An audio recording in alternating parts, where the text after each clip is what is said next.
Sinasabi ko na nga ba, at tumingi kayo ng tulong kay Manuel. Balak niyo kontrahin ang mutya ko sa sugat ni Errol. Pwes, hindi kayo magtatagumpay. Pipigilan ko kayo. Ang kapal ng mukha mo magpakita. Pagkatapos ng ginawa mo sa akin, ibabalik ko sa iyo ang kasamaan at mutyang pinagmamalaki mo. Ako mismo ang dudurog sa iyo. Halimaw ka! Yun ay kung magtatagumpay kayo sa pagkuha ng mutya ng Ardilia. Pagsisisihan niyong kinalaban niyo ko, ang dapat sa inyo ay mamatay! Ikaw ang dapat na mamatay! Pagsisisihan mo ginamit mo ang katawan ko para pagtaniman ng mutya mo. Aanihin mo ngayon ang lupit ng paghihiganti ko. Ako magsisilbing banta sa lahi niyo at ako makakakuha sa mutya ng Ardilia. Papatayin kita at uubusin ko mga lahi niyo. Halimaw ka! Magandang araw po sa inyo. Ngayong araw na ito, pakinggan po natin ang isang kakaibang kwento ng buhay at pakikipagsapalaran ng 16 na taong gulang na si Errol. Ang binatilyong nakakuha sa mutya ng Ardilia. Dahil sa kanyang malubhang karamdaman, ay makikilala niya ang isang matandang lalaki at isang engkantadong usa. Ano ang matutuklasan niyang lihim sa kanyang ina? Sa pagtupad niya sa misyon, paano niyang haharaping mag-isa ang pinuno ng mga aswang na taknim? Magagawa kaya niyang magtagumpay sa malaking pagsubok ng kanyang buhay?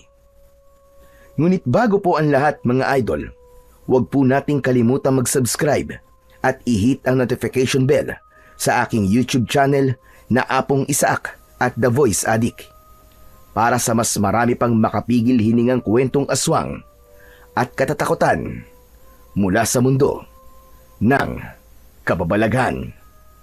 Umpisahan na po natin ang kwento. Ano ba masakit sa'yo, anak? Kanina ka pang namimilipit sa sakit ng tiyan. Ano ba kasing kinain mo? Tay, sobrang sakit po talaga eh. Parang sasabog na po ang tiyan ko sa sobrang sakit. Hindi po sa loob eh, kundi sa malaking sugat ko po sa tiyan. Pakiramdam ko po, may insektong gumagalaw-galaw sa sugat ko.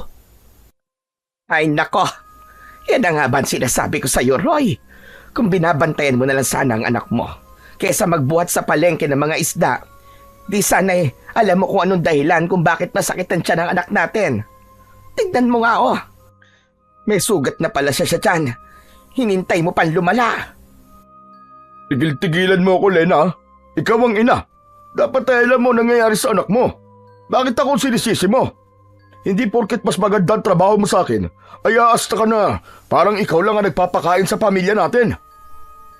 Tay, Nay, wag na po kayo mag-away. Dalhin niyo na lang po ako sa ospital. Talagang masakit na po ang sugat ko sa tiyan eh. Ospital? Pambili nga ng bigas na isasaing natin ngayon wala tayo. Di gumawa ka ng paraan. Mangutang ka kung kinakailangan. Sus naman, Roy. Sino magpapautang sa atin ngayon? Kung bakit naman kasi hindi ka pa humanap ng mas maayos-ayos na trabaho, hindi sana natin kailangan mangutang ng pera. Ay nako, heto na naman tayo. Bakit ba sa tuwing nagkakaproblema tayo sa akin mo lahat itinatambak ang sisi? Aba, Roy, tungkulin mo rin naman na mag-alaga sa anak natin. O baka naman nagsisisi ka na pinakasalan mo ko at tinanggap ang responsibilidad sa amin ng anak ko. Hoy, Lena! Kahit na kailan ay hindi ko pinagsisiyan na makasama kayo sa buhay ko. Si Errol ang pinag-uusapan natin dito, ha? Hindi yan tungkol sa ating dalawa. 16 na taong gulang na yung anak mo. Hindi na yan alagaan. At saan ka ba nagpupunta, ha, Errol? Saan mo ba nakuha ang sugat na yan? Nagsimula lang naman po ito nang iniligtas ko po ang kulay itim na ibon na naipit po sa sanga ng puno ng kahoy. Nang ilagay ko po siya sa damit ko, bigla niya po akong tinuka sa tiyan. Pagkatapos po... Pagkatapos ay ano? Pinabayaan mo. Kaya yan ang nangyari sa'yo. Palibhasa, malang-mala ka dyan sa tatay mo. Mahina ang isip. Hoy, Lena. Ako malapit na ako mapuno sa'yo, ha? Sinasabi ko sa'yo, tatamaan ka na talaga sa akin. Palagi mo na lang ako sinasabihan na walang isip. Bakit? Pinapabayaan ko ba kayo? Ginugutom ko na ba kayo? Oo, hindi mo nga kami ginugutom. Pero kung hindi kita tinulungan sa trabaho mo sa palengke, malamang gutom lang talaga ang mangyayari sa amin ng anak mo. Kulang pa ang sinasahod mo sa pang-araw-araw nating pangangailangan. Pagkatapos, madalas ka pang umuuwi na laseng o di naman kaya ay talo sa sabong. Kaya nga ako napilitang magtrabaho dahil ayaw ko na balang araw mamatay kami ng anak mo sa gutom. Eh bakit? Nagutom na ba kayo? Itinigil ko na ang alak at sabong dahil nagsasawa na ako sa bunganga mo. Tay, Nay, pwede po ba wag na po muna kayo mag-away? Lalo na po sumasakit ang tiyan ko eh. Eh kasi naman itong nanay mo eh. Palagi na lamang ako sinisisi kapag napapahamak ka. Parang wala na akong ginagawang tama sa pamilyang ito. Hayang ka na naman sa linya mong yan. Aba sandali, Errol. Bakit babasa ang damit mo? Ayan o, kitang-kita sa kulay puting damit mong pang itaas. Parang kulay dilaw na malagkit. Yan na nga po sinasabi ko sa inyo, Tay. Nay, parang may kung ano pong mga hayop sa loob ng katawan ko. Wala po silang tigil sa paggalaw. Naghihibot po na parang naghahanap po ng malalabasan. Sobrang sakit na po talaga. Kaya nakikiusap po ako sa inyo. Dalhin niyo na po ako sa ospital o kahit sa albularyo lang po. Matagal na po itong sugat ko. Halos 1 buwan na po ito. Ano ka mo? 1 buwan? Diyos ko naman, Errol. Bakit ngayon mo lang sinabi? Pinalala mo pa. Patingin niya ako, anak. Diyos ko po. Saan mo ba nakuha ito? Abay lintik, Roy. Tignan mo sugat ng anak natin sa tiyan. Diyos ko, Errol. Anong klaseng sugat yan? Nagnanaknak na. At kitang-kita pa tumitibok-tibok ang sugat mo. Ayan o, magang-magana. Namumulat nangingitim na rin ang palibot ng sugat mo. Mukhang hindi ito tuka ng ibon na. Lumaki na at malapit nang umabot sa sikmura mo. Anak, bakit ngayon mo lang sinabi kung kailan malala na? At parang nabubulok na ang laman ng sugat mo. Yan na nga ba sinasabi ko sa'yo, Lene? Hindi mo inaalagaan ang anak natin. Aba, at ikaw naman, wala kang kwenta ka ba? Ang hayop na ito, kung makapagsalita ka alam mo'y nagagampanan ng pagiging ama niya. Bakit? Tama lang naman na sinasabi ko. Ikaw lang ang nakita kong ina na hindi alam ang mga nangyayari sa anak. Tumigil na po kayo, tama na. Tama na po. Nakakapagod na madalas yung pag-aaway. Kaya nga po inilihim ko sa inyo to eh. Dahil alam kong pagtatalunan lamang nyo. Pasensya ka na anak. Sandali lang. At ikukuha mo na kita ng pamalit ng damit. Muling nahiga sa katre, nagawa sa kawayan ang may 16 na taong gulang na si Errol. Habang nararamdaman niya ang pagtibok-tibok ng kanyang sugat sa tiyan. Totoo ang sinabi niya kanina na kung hindi sumakit ng sobra ang sugat niya, ay hindi siya dadaing sa kanyang mga magulang. Dahil alam niyang pagtatalunan lamang ng mga ito ang tungkol sa kanya at hindi nga siya nagkamali. Labandera ang kanyang inang si Aling Lena at magbubuhat naman ng mga banyerang isda ang kanyang amang si Mang Roy sa palengke. Madalas ng mga ito na pagtalunan ang konting kita ng kanyang ama.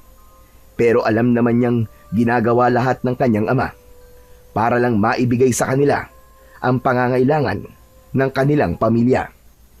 Ang kanya namang ina ay nagiging mainitin na ang ulo sa tuwing maliit ang iniaabot na sahod ng kanyang ama. Kaya ang ginagawa na lang ng kanyang ama ay aalis na lamang sa bahay at babalik kapag tulog na ang kanyang ina. Kaya naman natuka ng ibon si Errol ay dahil ng gabing yun ay sinundan niya ang kanyang ama sa kakahuyan. Hindi ito pinakain ng hapunan ng kanyang ina, kaya't balak niya sanang dalhan ito ng makakain. Kaya lang ay nangyari yun sa kanya. Aksidente siyang tinuka ng ibon na tinulungan niya, kaya napauwi siya ng maaga. Ang napapansin niya sa sugat niya sa tuwing sumasapit ang gabi, saka lang ito nagtititibok sa sakit. Ilang sandali pa ay bumalik na ang kanyang ina. May dala na itong kulay itim na pang itaas na damit, habang ang kanyang ama naman ay tahimik na nakaupo malapit sa bintana. habang nakatanaw sa labas. Sige na, Errol anak. Magpalit ka na ng damit. At ikaw naman, Roy. Wala ka bang gagawin? Hindi mo ba dadali ng anak natin kay Lolo Manuel? Ano ka mo? Kay Lolo Manuel? Aba, sa gitnang kakahuyan yun nakatira. Anong masama kung sa gitnang kakahuyan siya nakatira? Saan naman sa ospital? Bakit? May pera ka bang pampa-ospital sa anak natin? Hindi yun ang iniisip ko, kundi ang oras. Madilim na at halos hindi na makita ang daan. Alam mo naman na maraming gumagalang aswang sa baryo natin eh. Anong pipiliin mo? Yung kaduwagan mo sa aswang? O buhay ng anak mo? Magtatalo pa sana ang mag-asawa, pero napako ang tingin ni Mang Roy sa tiyan ng kanyang anak at halos manlaki ang mga mata nito nang makitang parang may nahulog mula sa sugat ni Errol. Napalapit ito sa anak at pinagmasdang mabuti ang sugat niya. Nagtataka naman si Errol at maging siya ay napayuko na rin sa kanyang sugat. Ganun na lamang ang panlalaki ng kanyang mga mata nang makita ang kulay puting mga uod. Malasinulid ang nipis ng katawan nito habang bumabagsak sa kanyang banig na gawa sa abaka. Tay! Tay, ano to? Bakit may uod? Napalapit na rin ng kanyang ina sa tabi ng kanyang ama. Hindi kagad nakapagsalita ang mag-asawa habang nakaawang ang bibig. Hindi makapaniwala ang mga ito na may uod sa sugat ni Errol. Gumapang ang takot sa buong pagkatao ni Errol nang maramdaman ang mga gumagalaw-galaw sa kanyang sugat. Hindi na nga siya nakapagtimpi at napatayo na siya sa kanyang katre. Pilit na pinipispisan ang mga uod sa kanyang sugat. Tay! Nay! Tulungan niyo po ako! Ano po to? Nay! Tay! Halos hindi malaman ang gagawin habang nakatingin pa rin sa kanyang sugat. Si Mang Roy ang nakabawi sa pagkakabigla at kagad itong nagbihis. Kumuha ng itak na nakasabit sa likod ng pinto. Lena, humingi ka ng tulong kay Kapitan. Dadaling ko na si Errol sa albularyong si Lolo Manuel bago tayo pumunta ng ospital kapag nakairam ka ng pera. Tay, ang sakit na po ng sugat ko! Tulungan niyo ako, Tay! Kaya nga dadalhin na kita kay Lolo Manuel. Sige na't magbihis ka na para malaman natin kung anong klaseng ang sugat yan. Wala nang inaksayang oras si Mang Roy. Inalalayan nito ang anak palabas ng bahay. Inayos na muna nito ang suot na damit ni Errol, habang si Errol naman ay nanginginig ang tuhod dahil sa takot. Maging siya ay nagulat sa nangyayari sa kanya. Dati naman ay walang mga uod yun at madalas din naman niyang linisan yun ng nilagang dahon ng bayabas. Kaya hindi niya maintindihan kung bakit mas lalong lumalala ang sugat niya sa tiyan. Dahil sa pag-aalala, kitang-kita ni Errol ang pagtakbo ng kanyang ina sa labas ng kanilang bahay. Sumugod ito kahit madilim na ang paligid para humingi ng tulong sa kapitan ng kanilang baryo. Si Mang Roy naman ay dinalaan lahat ng mga bagay na kakailanganin para sa anak. Paglabas nila ng bahay ay nagmamadali na silang maglakad papunta sa kakahuyan. Tanging ang liwanag lang ng sikat ng buwan ang nagsisilbi nilang tanglaw sa daan. Habang naglalakad ay panay rin ang pagdampi ng palad nito sa noo ni Errol. Diyos ko, pagalingin niyo po sugat ng anak ko. Errol anak, sa nakikita ko, hindi na uubos sa mga uod na nalalaglag mula sa sugat mo. May lagnat ka na rin anak. Hindi baling mahirap lang tayo. Huwag ka lang magkakasakit. Lalo pa ngayon na walang-wala tayo na itabing pera. Kaya pasensya ka na anak, kung hindi kita kagad madadala sa ospital. Di bali, Tay. Mahusay naman po manggagamot si Lolo Manuel eh. Kaya wag na po kayong humingi ng pasensya sa akin. Ako nga po ang dapat na humingi ng tawad sa inyo dahil pinag-aalala ko po kayo. Habol ang hininga na tinahak nilang mag-ama ang daan papunta sa bahay ng matanda.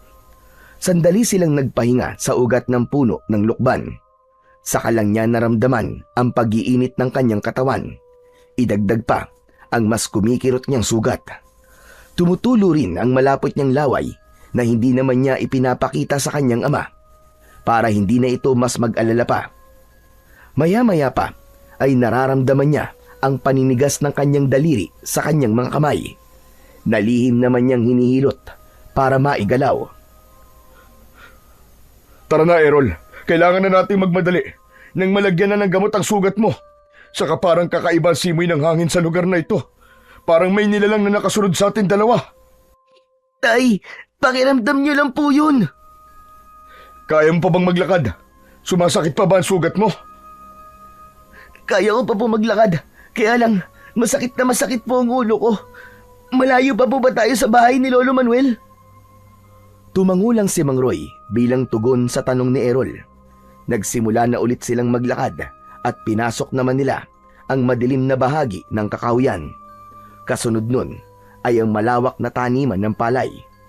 Habang naglalakad ay panay na rin ang linga sa huli ang daan ni Errol. Nararamdaman na rin niya ang nararamdaman ng kanyang ama. Lalo pa at may naririnig na siyang yabag ng paa na sumusunod sa kanila. Sakalang nabaling ang atensyon ni Errol sa daan na bahagyang nasisikatan ng liwanag ng buwan hanggang pagsapit sa gitnang kagubatan kung saan natatanaw naman niya ang taniman ng palay. Biglang napahinto sa paghakbang si Mang Roy at mabilis na hinila sa braso ang nakatayong si Errol. Halata sa kanyang ama ang pagmamadali sa paghakbang na parang may nakita itong nakakatakot na nilalang. Tay, bakit po tayo nagmamadali? Huwag ka ng maraming tanong, anak. Basta't bilisan mo na lamang ang paglalakad.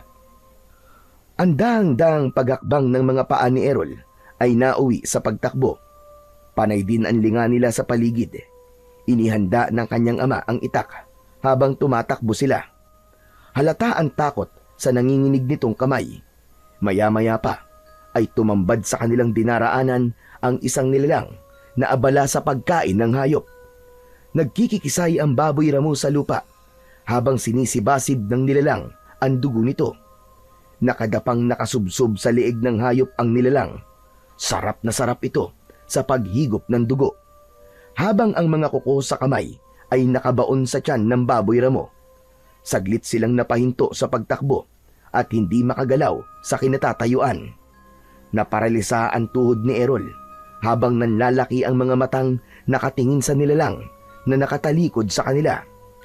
Pero ang mas ipinagtaka niya sa kanyang sarili ay ang biglang pagkulo ng kanyang sikmura. Nakaramdam siya ng gutom at uhaw habang iniisip kung gaano kasarap ang iniinom na dugo ng nilalang.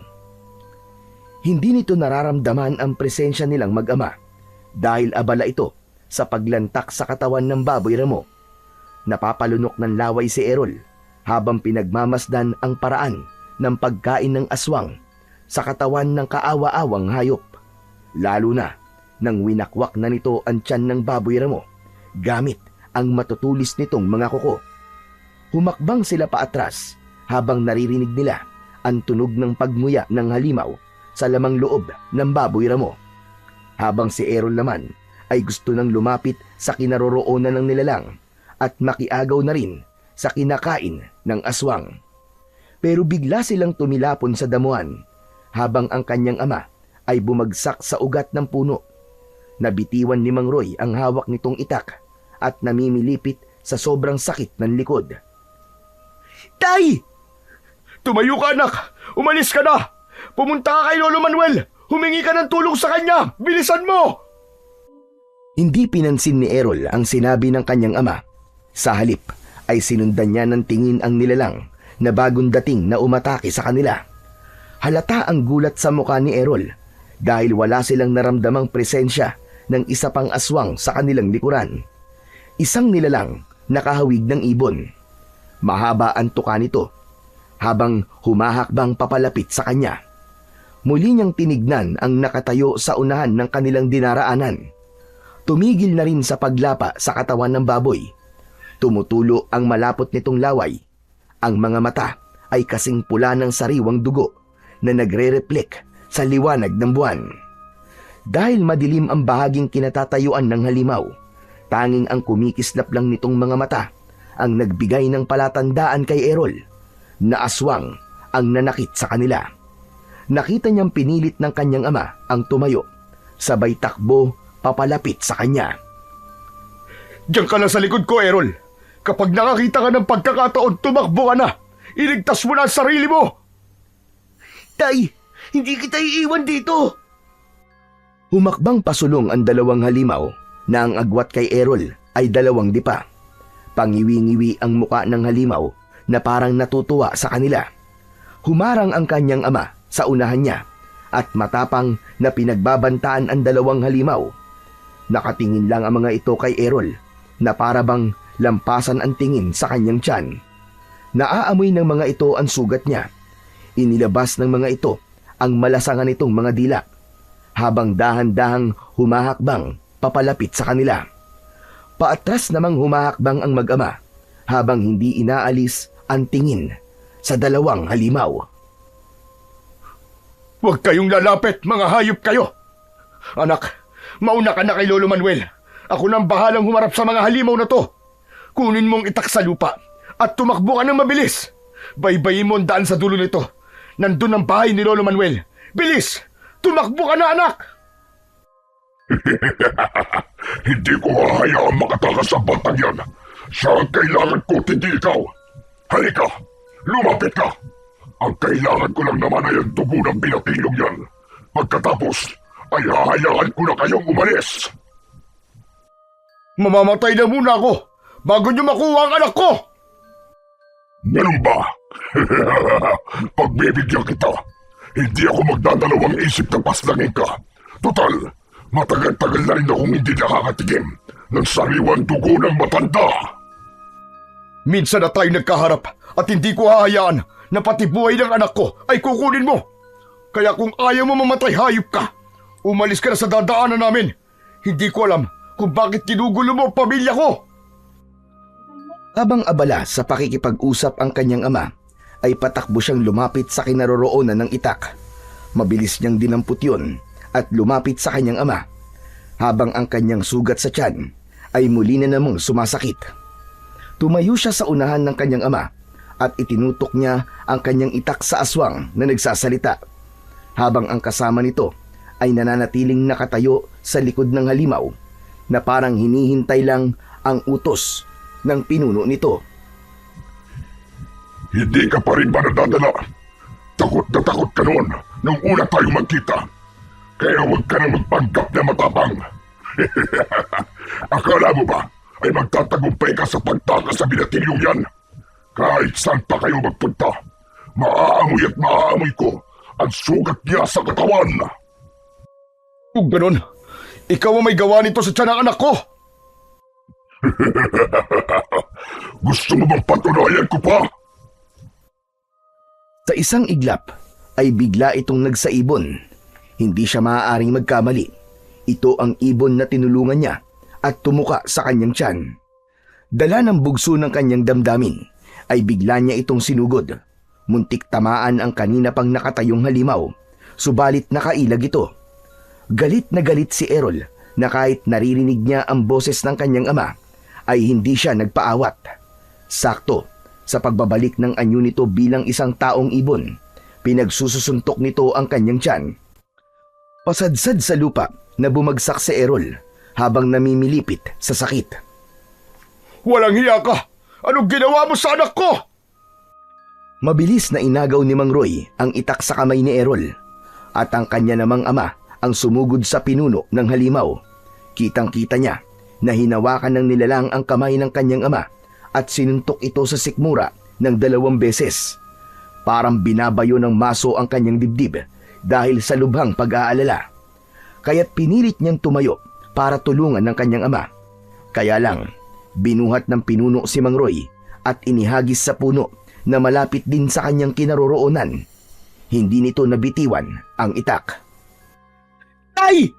Mga hayop kayo! Sinaktan niyo ang ama ko!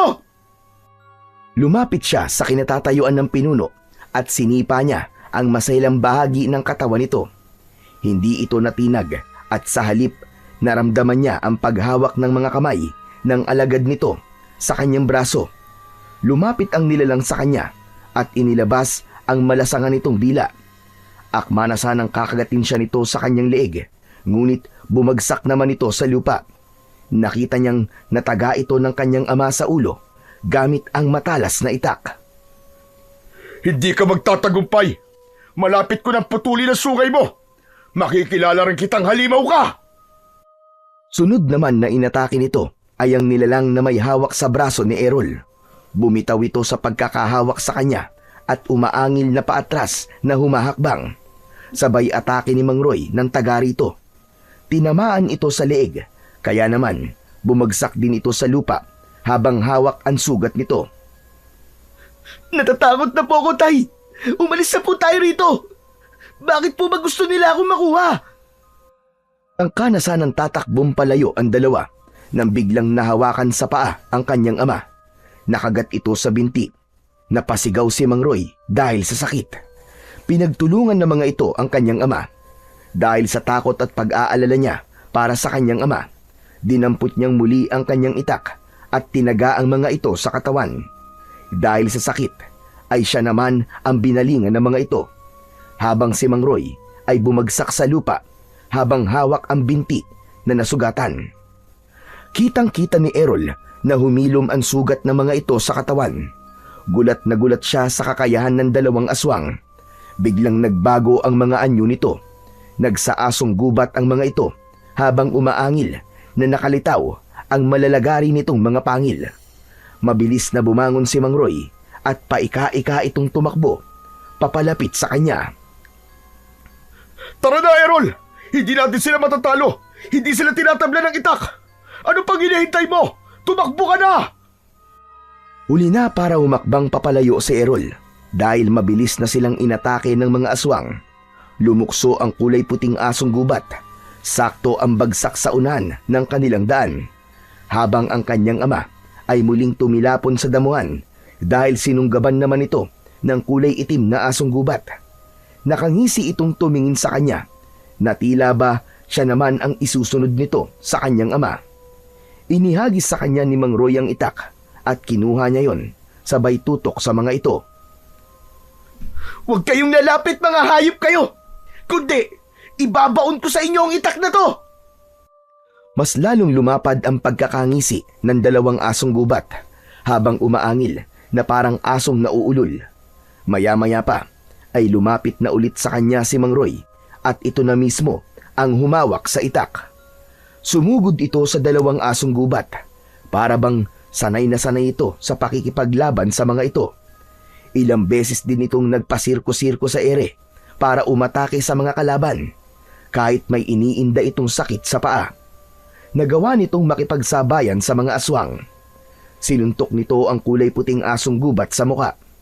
Bumagsak ito sa lupa, kasunod naman ng kanyang pagtaga sa kulay itim na asong gubat. Bumagsak ito sa lupa, kasunod ng paglukso ni Mang Roy at tinamaan naman ito ng taga sa tiyan. Ubod lakas nitong ibinaon ng itak sa nakahigang kulay itim na asong gubat. Ibinaon ni Mang Roy ang talim nito sa dibdib ng aswang. Hindi pa ito nasiyahan at sa pamamagitan ng pagtalon ay mas ibinaon pa nito ang itak sa dibdib nito. Nanginginig ang kamay ng aso habang pilit na tinatanggal ang nakabaon na itak sa dibdib nito, ngunit hindi nito maalis-alis. Katapusan na ng pambibiktima mo kasama ng pinuno mo. Hindi ka nabubuhay ng tama mo sa dibdib dahil pinuntirya ko na ang puso mong halimaw ka. Binalingan ng kanyang ama ang pinuno ng aswang na nakahiga pa rin sa lupa. Bigla itong nagsaibon at lumipad naman papunta sa nakatayong si Errol. Naramdaman na lang ni Errol na may magaspang na kamay ang sumakal sa kanyang leeg. Nang ito ay magsataong ibon, umangat ang kanyang paa sa lupa. Sinipa niya ang masailang bahagi ng katawan ng aswang. Pero dahil sa maikli ang kanyang mga paa, ay nauwi lang sa wala ang pagpupumiglas niya. Napansin niyang dahan-dahang lumalapit ang kanyang ama sa gawin nila. Nang lilingon na ang halimaw, ay mabilis na tinakbo ng ama niya ang kinatatayuan ng aswang. Nakita niyang tinaga nito ang ulo ng aswang, kasabay din ang pagtaga sa brasong may hawak sa leeg ni Errol. Naihagis ng nilalang ang katawan ni Errol. Kasama siyang bumagsak sa damuhan ng halimaw. Naramdaman niya ang masakit na pagtama ng kanyang likod sa lupa.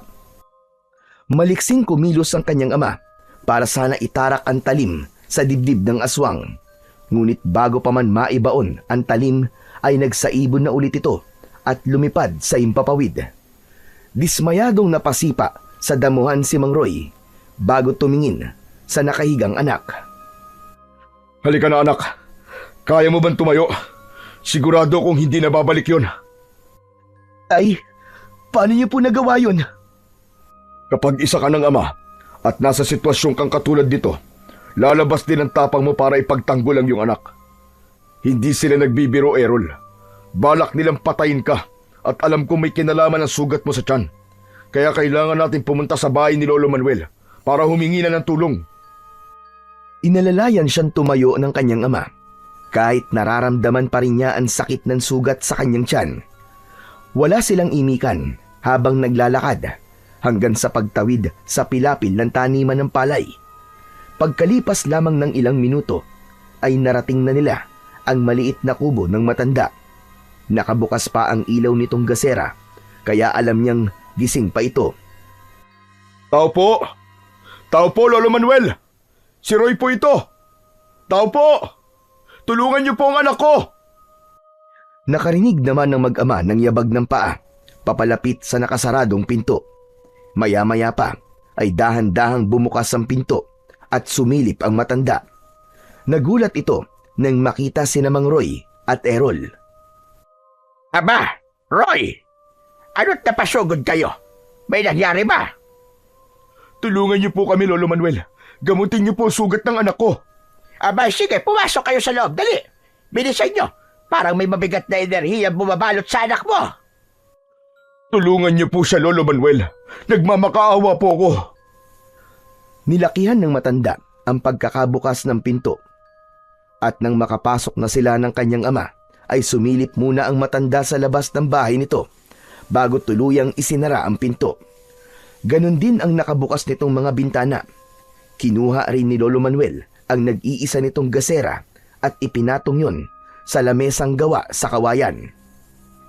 Maupo na muna kayo at kukuha lamang ako ng langis. Itinuro ng matanda ang upuan na gawa sa tabla bago ito nagmamadaling pumasok sa loob ng kwarto nito. Pagbalik ni Lolo Manuel ay may dala na itong kulay itim na bote na may lamang langis. Ganon din ang tabako nito at palaspas. Ipinatong yun ng matanda katabi ng gasera.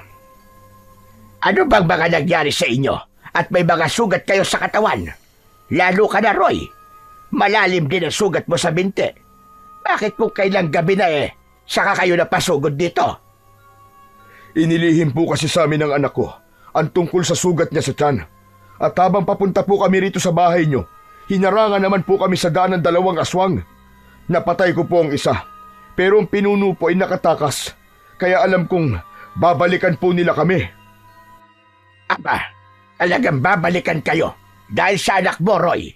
Sa nakikita ko na pagpula ng mga mata ng anak mo, ang sugat sa kanyang tiyan ay hawa ng isang aswang. Kung natagalan pa kayo ng paglapit sa akin, matutulad ang anak mo sa mga aswang na humarang sa inyo sa daan. Tay, ayoko po maging katulad nila. Gamutin niyo na po ako, Lolo Manuel. Nakikiusap po ako sa inyo. Ayaw mo pala maging aswang ka. Bakit ginawa mo ito? Bakit naglihim ka sa mga magulang mo? At kung kailan malala na at hindi mo na kaya ang sakit, ay saka mo lang sinabi sa mga magulang mo. Nako, kayo talaga mga bata kayo. Sarili nyo lang ang iniisip nyo. Pasensya na po, Lolo. Tay, hindi ko po akalaing aabot sa ganito ang ginawa kong paglilihim. Ano po bang dahilan ng pagkakaroon ng sugat ng anak ko, Lolo Manuel? May mga nakita na po kasi akong uod sa sugat niya. Natural na magkaroon lang talaga ng uod ng sugat niya. Dahil ang layunin nito ay unti-unting kainin ang mga laman niya. Tinaniman siya ng mutya ng mga aswang. Kaya hindi siya titigilan ng mga ito hanggat hindi nasisipsip ang dugo niya. Kailangan matanggal ang mutya sa sugat niya para mapigilan ang pagkalat ng hawa ng aswang sa buong katawan niya. Alos pagsakluban ng langit at lupa si Errol nang marinig ang sinabi ng matanda. Biglang nagtaasan ang mga balahibo niya sa katawan at ginapangan ng takot sa kanyang dibdib. Maya-maya pa ay itinaas ng matanda ang kanyang damit at nanlalaki ang mga mata nito nang makita ang malaking sugat sa kanyang tiyan. Dali-dali itong nagdikdik ng palaspas, saka inilagay sa langis na ibinuhos naman sa kanyang sugat. Kasunod ang pagsindi nito ng tabako at binugahan ng usok ang kanyang sugat. Nawala ang sakit ng kanyang sugat at napalitan yon ng ginhawa sa kanyang pakiramdam. Nang muli niyang tinignan ang kanyang sugat, ay wala na ang mga uod na gumagapang. Namatay ang mga ito sa langis na ipinahid ng matanda. Nang maibalik na ng matanda ang kanyang damit, ay saka naman nagsalita ang nag-aalala niyang ama. Paano po matatanggal ang mutya ng aswang sa sugat ng anak ko, Lolo Manuel? Ngayon, ang magagawa ko lang ay pigilan ang sakit sa sugat niya. Kailangan niyang humanap ng kontra sa mutya. Isang mutya na magpapalabas sa mutyang nakabaon sa sugat niya. Lolo Manuel, ano po bang klaseng mutya? Ang mutya ng squirrel o ardilya. Kailangan mo makahanap ng mutya na kukontra sa mutya ng aswang. Pero, bakit naman nila tinaniman ng mutya ang anak ko? Saka ano po bang klaseng aswang ang mga umatake sa amin kanina? Sila mga nilalang na may kakayahang magpalit-palit ng anyo. Pero mas kilala sila sa pagpapalit ng anyo bilang isang kulay itim na ibon. Kung tawagin sila ay mga aswang na taknim o nilalang na mahilig magtanim ng kanilang mutya sa katawan ng biktima. Kailangan nilang balikan ang biktimang napagtaniman ng kanilang mutya upang patayin. Kumakain din sila ng mga hayop na 4 ang paa. Pero, bakit nga po kung tinaniman nila ng mutya, Lolo? Dahil ikaw ang natsyempuhan nila. Yun lang yun. Hindi naman sila namimili ng pagtataniman. Balak nilang hawaan ka ng pagiging aswang nila at pahirapan na rin dahil sa mga pansarili nilang dahilan. Kaya kailangan mo erol ng mutya ng squirrel bago ka pa matutong kumain ng tao o kaya naman ay mapatay nila. Paano po ako makakahanap ng mutya ng squirrel, Lolo? Sa pusod ng gubat ay merong isang pamilya ng mga squirrel o mas kilala sila sa tawag dito sa Palawan na ardilya. Mataas silang tumalon na parang lumilipad at may kakayahang magpalipat-lipat sa katawan ng mga puno. Kaya mahirap silang hulihin. Ang mutya ay hawak mismo ng pinakamatandang ardilya at binabantayan ng mga elementong nakatira sa gubat. Mag-iingat ka sa pagkuha dahil maaari ka mapahamak. Sa sandaling makuha mo na ang mutya, kailangan mo yun lunukin. Sa ganung paraan, unti-unting lalabas sa sugat mo ang kulay itim na bato na may mutya ng aswang. Lolo Manuel, sasamahan ko po ang anak ko. May sandata po bang may pantatapat sa mga nilalang na nagbabantay sa mutya ng ardilya? Oo, Roy. Pwede mo siyang samahan para makakuha ng mutya. Pero hindi mo siya pwedeng tulungan na harapin at kalabanin ang tagapagbantay nito. Isa siyang engkantadong usa o taong usa. Kaya nararapat na matalo ito ng mismong kukuha ng mutya. Tay, natatakot po ako. Baka mapahamak lang po ako doon. Kaya mo yan, anak. Kesa maging aswang ka habang buhay. Wala kang pagpipilian. Kailangan mong gumawa ng paraan para gumaling ka. Bukod pa ron, ay magtataglay ka ng kapangyarihang tatalo sa mga aswang na taknim. Ikaw ang magsisilbing banta sa kanilang buhay kung sakaling magtagumpay ka sa pagkuha ng mutya. Pansamantala lang ang pagkawala ng sakit sa sugat mo. Babalik din ang kirot niyan pagkalipas ng 2 araw. Kaya mas makabubuting ngayon pa lang pumunta na kagad kayo sa gubat na yon habang hindi pa natatapos ang oras para sa mga engkanto. Samantalahin nyo ang pagkakataong nasa mundo sila ng mga tao. Tumayo ang matanda at iniwan silang mag-ama na natitigilan. Bumundo lang kaba sa dibdib ni Errol dahil likas sa kanya ang pagiging matatakutin. Naniniwala naman siya sa mga engkanto pero ito rin ang mga nilalang na mas kinatatakutan niya kesa sa mga aswang. Nag-aalalang napahaplos ng palad ang kanyang ama sa likod niya. Kung pwede lang sana, anak. Ako na ang gagawa nito para sa iyo eh. Pero dati nang naikwento sa akin ng lolo mo ang tungkol sa mutya ng mga ardilya. Marami na rin ang sumubok na kumuha nito, pero lahat sila ay nabigo at nauwi sa kamatayan. Isa na nga ang lolo mo sa mga nasawi dahil binalak na niyang pumatay ng mga aswang sa baryong ito para sa katahimikan ng ating lugar. Pero tanging si Lolo Manuel lamang ang natira sa lahat na makapangyarihang manggagamot sa baryong ito. Alam niyo rin po pala ang tungkol sa mutya, Tay. Oo anak, kaya alam ko kung gaano ito kapanganib. Subalit naniniwala ako sa kakayahan mo anak. Alam kong gagabayan ka ng Panginoon para magtagumpay ka sa pagsubok na ito. Maya-maya pa ay bumalik ang matanda. May dala itong lumang latigo. Inabot nito yon sa kanya, habang ang itak naman ay dala ng kanyang ama. Kung sakaling may humarang sa inyo sa daan, o di kaya naman ay mapalaban kayo sa mga engkantadong nagbabantay sa mga ardilya, may magagamit kayong panlaban sa kanila. Marami pong salamat sa tulong nyo, Lolo Manuel. Ay nako, walang ano man yun, Roy. Para ano pat hindi ko kayo tulungan. Dito man lang makaganti ako ng utang na loob sa iyong ama. Tasabahan ko naman kayo, kaya hindi kayo mahihirapang hanapin ang pusod ng kagubatan sa lagusan ng engkanto. Dala ang latigo at lumang gasera ng matanda ay sumugod sila sa kadiliman ng gabi. Sa pagkakataong yun ay abot langit ang panalangin ni Errol na sana ay magtagumpay sila sa pagkuha ng mutya. Nagpasalamat din siya dahil kahit paano ay nawala na rin ang pananakit ng kanyang sugat sa tiyan. Pagkalipas ng ilang oras na paglalakad ay narating nila ang pusod ng kagubatan. Tahimik at tanging ang liwanag lang ng sikat ng buwan ang nagsisilbi nilang tanglaw. Nakita niyang umupo si Lolo Manuel sa lupa sa katapat ng puno ng akasya. Nagsindi ito ng kandila at pinagdikit ang palad habang nakadikit yun sa noon ng matanda. Kasunod ang pagbulong sa hangin na parang taimtim itong nananalangin. Bigla nilang narinig ang malakas na alulong ng mga asong gubat at nagulat sila sa maraming aso na nakapalibot sa kanilang kinatatayuan habang pinapanood ang kanilang mga ginagawa. Magtatago muna kami ng iyong ama sa likod ng puno ng akasya. Ipakita mong hindi ka natatakot sa kanila. Huwag kang mag-alala, Errol. Tinawag ko lang ang mga asong gubat para magbigay ng palatandaan kapag nasa paligid na natin ang mga engkantong nagbabantay sa mutya ng ardilya.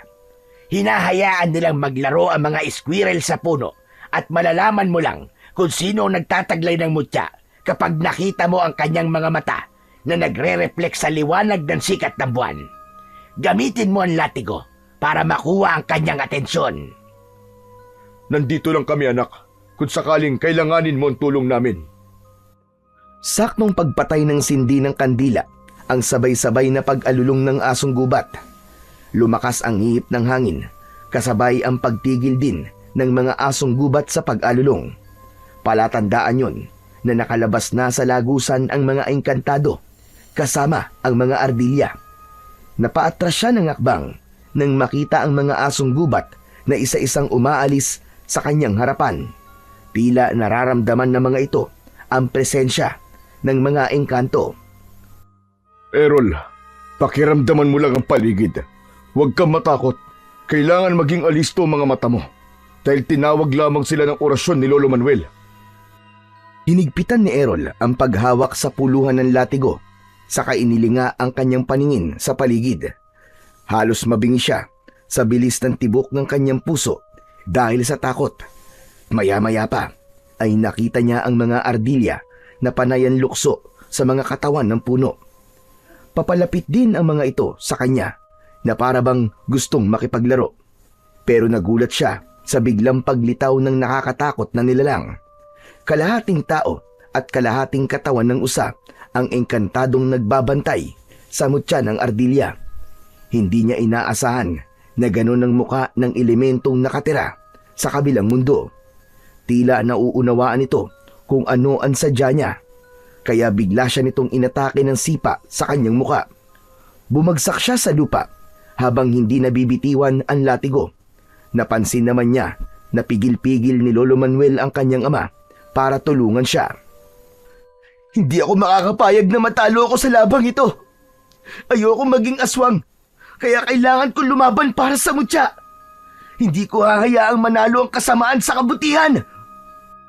Sa pagtayo naman ni Errol, ay napansin niyang papasugod sa kanya ang kulay itim na ardilya.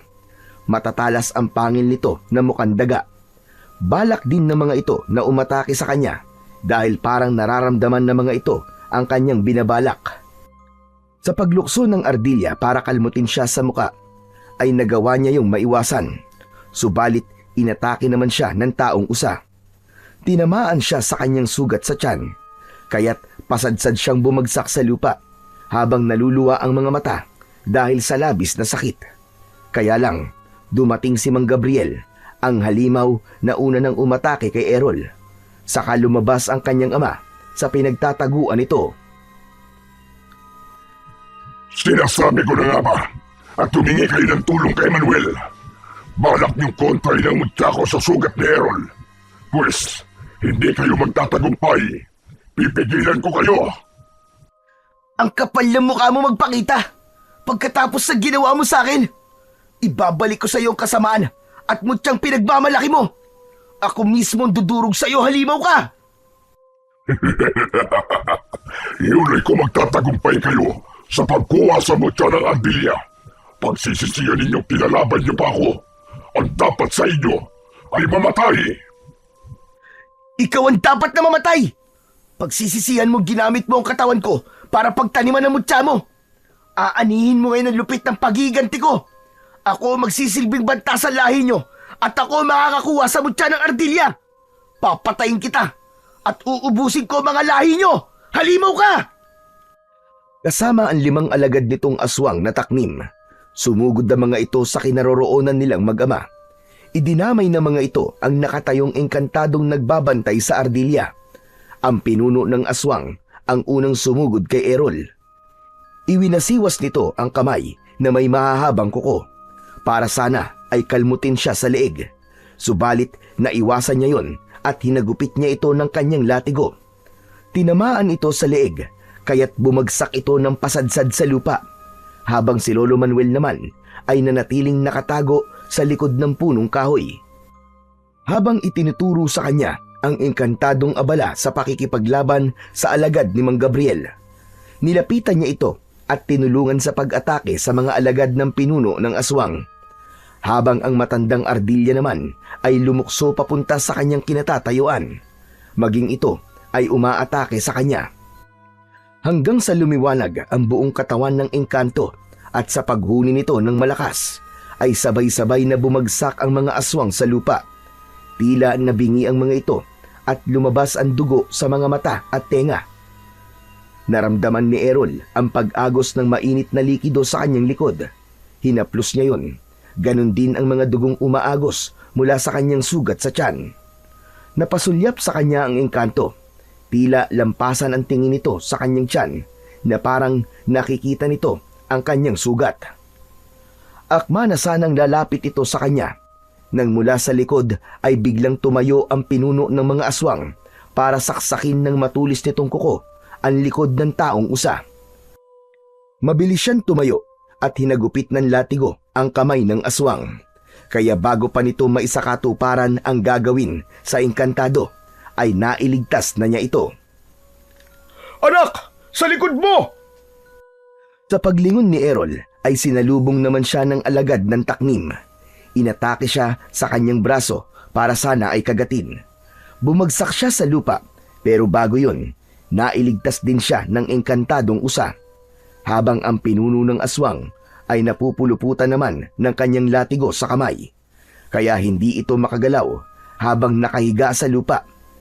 Dala ng matinding galit ni Mang Roy, nilapitan nito ang mga aswang na nakahiga sa lupa at isa-isang pinagtatataga ang mga ito sa leeg, pati sa pagtarak ng talim sa dibdib ng mga ito, hanggang sa mamatay.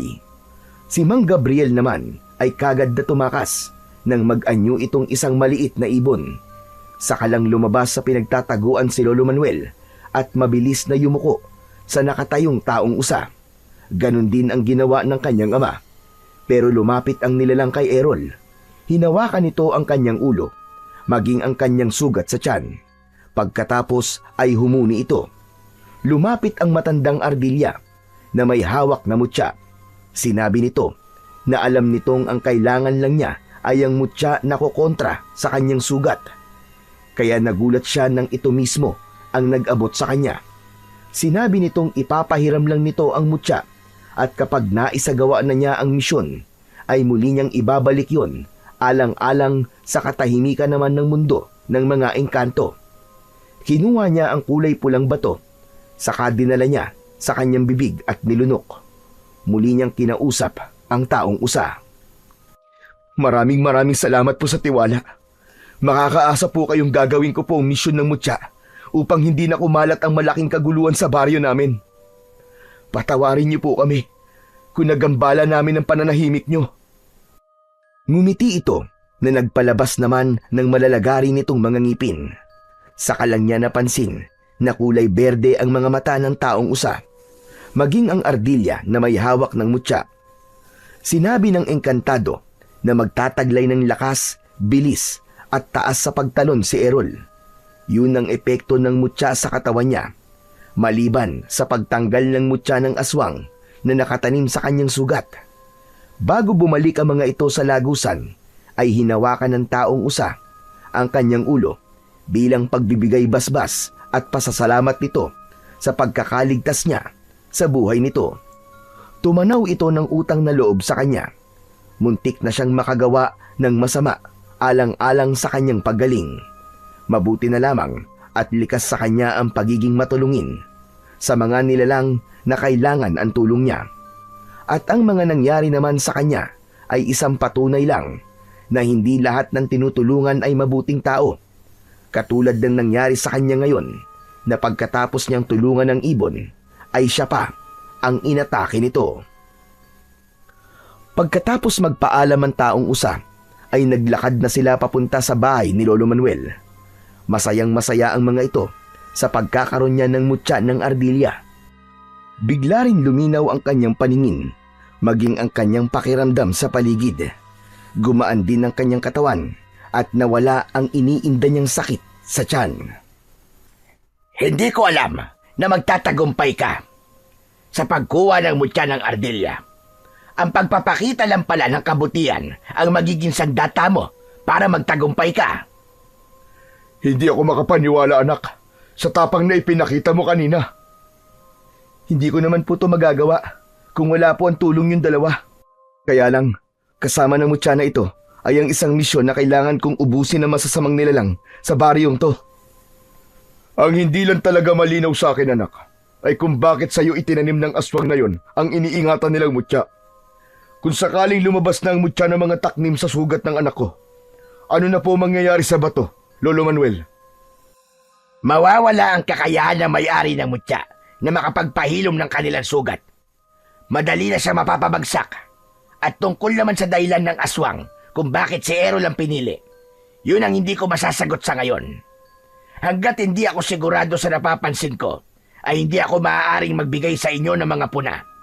Sa ngayon, ay kailangan na muna ninyong umuwi sa inyong bahay. Kailangan ng lakas para sa pagtupad mo sa tungkulin bilang isang bagong tagapangalaga ng mutya ng Ardilla. Inihatid muna ng mag-ama si Lolo Manuel sa bahay nito bago sila naglakad pa uwi sa tahanan nila. Ilang oras din ang ginugol nila sa paglalakad bago nakarating sa kanilang bahay. Nadatnan nilang nakatayo ang kanyang ina sa pintuan ng kanilang balkonahe. Pabalik-balik ito sa paglalakad at bakas sa mukha nito ang labis na pag-aalala. Nang makita sila nito, ay tumakbo itong papalapit kay Errol at mahigpit na yumakap sa kanya. Diyos ko! Ang akala ko ay kung ano na nangyari sa inyong dalawa. Bakit ba ang tagal-tagal ninyong umuwi? Kumusta na ang anak natin, Roy? Ligtas na siya. Nalaman kong aswang ang ibon na nanakit sa kanya. Nasa katawan pa rin niya ang mutya ng aswang. Ano ka mo? Mutya ng aswang? Tsaka teka, bakit may mga sugat kayo? Pumasok na muna tayo sa loob ng bahay, Lena. Pagod kami ng anak mo. Saka ko na lamang ikikwento sa'yo mga nangyari sa amin.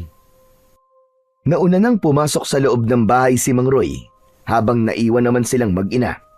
Habang si Errol naman ay mahigpit na hinawakan ang latigong nasa kamay. Inalalayan siya ng kanyang ina na pumasok sa loob ng kanilang bahay hanggang sa kanyang silid. Sige na anak, magpahinga ka na muna. At bukas na lamang natin pag-usapan ang mga nangyari sa inyo ng iyong ama. Saka ito lumabas sa kanyang kwarto habang maingat na isinasara ang kanyang pinto. Maya-maya pa ay narinig niya ang mahinang yabag ng paa ng kanyang ina papalayo sa kanyang silid. Bigla niyang naramdaman ng pagod at antok, kaya naman inihiga na niya ang kanyang katawan sa katre.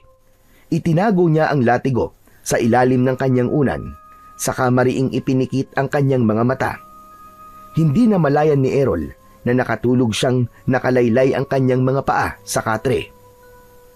Kinabukasan ay nagising siya sa mahinang boses ng kanyang ina sa labas ng kanyang silid. Tila may kaaway ito sa labas. Dahan-dahang iminulat ni Errol ang kanyang mga mata at nagulat siyang mataas na ang araw nang tumingin siya sa bintana. Bumangon siya sa kanyang higaan at pinakinggan ang boses ng kanyang ina. Sanay na siya sa araw-araw na pag-aaway ng kanyang mga magulang, pero ibang boses ang naririnig niyang kausap ng kanyang ina. Anong ginagawa mo rito?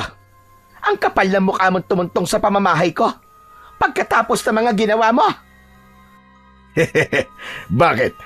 Masama bang bisitahin ang babaeng mahalaga sa buhay ko? Tumigil ka. Makakaalis ka na. Bago ka pa maabutan ng asawa ko at marinig ka ng anak ko. Hindi pa ba sapat sa'yo na sinira mo na ang buhay ko? Pati ba naman kami mag-asawa ay guguluhin mo pa? Umalis ka na at huwag ka na magpapakita sa akin kahit kailan. Hindi ako makakapayag na ipagtabuyan mo na lang ako ng basta. Babawiin kita sa lalaking ipinalit mo sa akin. Anong ipinalit ang sinasabi mo? Kahit na kailan, hindi naging tayo. Walang tayo. Kaya yan ang itatak mo sa isip mo. Igilan mo na ang panggugulo sa amin. Tahimik na ang buhay ko.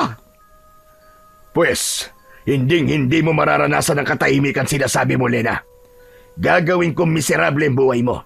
Huwag mong hintayin na may mangyaring masama sa asawa at anak mo. Kaya bibigyan pa kita ng pagkakataong mamili. Sumama ka sa akin, kapalit ng buhay na mag-ama mo. Subukan mo na nasaktan ang mag-ama ko. Lalong-lalo na ang anak ko. At pagsisisihan mo ang gagawin mo. Isinusumpa ko yan. Ako mismo ang papatay sa'yo. Hindi na ako natatakot sa banta mo, Lena. Tandaan mo sinabi ko. Alam mong hindi ako nagbibiro. Aking ka lang at wala nang ibang makikinabang sa'yo. Hindi mo ako pag-aaring hayop ka. Umalis ka na sa harapan ko. Dahil kung hindi, sisigaw ako at ipapahuli kita sa mga pulis. Kapag hindi ka pa tumigil sa panggugulo sa akin, gagawin ko ring miserable ang buhay mo. Babalik ako, Lena. At sa akin ka rin babagsak. Halos manginig ang katawan ni Errol dahil sa palitan ng salita ng kanyang ina at ng lalaking kausap nito. Hindi alam ni Errol na may pinagdadaanan palang ganun ang kanyang ina. Napasilip siya sa siwang ng kanyang pintuan at sakto yun na nakita niya ang lalaking balbas sarado at nakakatakot ang itsura na parang hindi papahuli ng buhay. Bago ito lumabas ng pintuan ay nag-iwan pa ito ng nakakatakot na pagngisi habang nakatingin sa kanyang ina. Mabilis niyang nahila ang pinto ng kanyang silid at hinabol niya ang kakaalis lang na lalaki, pero pinigilan siya ng kanyang ina. Hinawakan siya nito sa kanyang braso. Anak, huwag mong sasabihin sa tatay mo mga narinig mo kanina, ha? Nay, sino po ang taong yun? Dati ko siyang manliligaw at nagbayad ng malaking halaga sa mga magulang ko para pakasalan ko siya. Pero hindi ko siya mahal, anak. Tumakas ako sa bahay ng mga magulang ko at lumayo sa kanya. Hindi ko naman akalaing masusumpungan niya ako rito para manggulo. Kailangan malaman po ito ni tatay. Hindi niyo dapat na inililihim to sa kanya. Nagbanta po siya, Nay, at natatakot po ko na baka kung anong gawin niya sa inyo at sa ama ko. Nangihinang napasalampak ng upo ang kanyang ina sa mahabang bangko na gawa sa kahoy. Napapasabunot ito sa buhok habang napapahagulgol ng iyak. Ramdam na ramdam niya ang bigat at takot sa nanginginig nitong boses. Kaya naman, nayakap na lamang niya ito ng mahigpit. Nay, huwag po kayo mag-alala. Nandito lang po ako. Sige, kung ayaw niyo pong sabihin kay tatay ang tungkol sa taong yun, kayo po ang bahala. Pero sana po, Nay, ipagtapat niyo na po kay tatay ang tungkol sa lalaking yun. Buhay na po natin na nakataya rito. Lalo pa, at sa nakikita ko po sa kanyang muka, na hindi po siya nagbibiro sa banta niya na yun. Alam ko, anak. At napatunayan ko na yon. Kaya nga natatakot ako sa gagawin niya. Diyos ko, hindi ko na alam ang gagawin ko, anak. Isang malalim na buntong hininga ang pinakawalan ni Errol bago niya iniwan ang kanyang ina. Buong araw na inabala ni Errol ang kanyang sarili sa pagsasanay ng palihim gamit ang kanyang mutya at latigo. Maya-maya pa ay nakaramdam naman siya ng pananakit ng kanyang sugat. Itinaas niya ang kanyang damit pang itaas at gano'n na lamang ang gulat niya nang bumagsak sa lupa ang kulay itim na bilog na bato. Dinampot niya yun sa lupa at pinagmasdan. Nakakunot ang kanyang noo nang sipatin yun sa sikat ng araw. Bigla niyang naitago ang mutya nang meron siyang narinig na pag-angil ng aso sa kanyang likuran. Kahit may presensya ng araw, ay biglang lumitaw ang 4 na asong gubat na may mapupulang mga mata.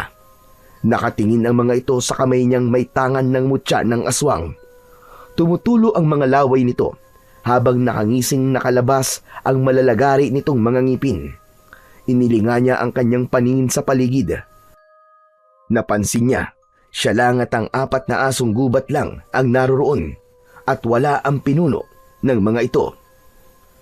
Anong kailangan nyo, ha? Ito ba? Sige, kunin nyo kung kaya nyo. Tamang-tama to. Nagsasanay ako ngayon. Baka kayo ang pagpraktisan ko.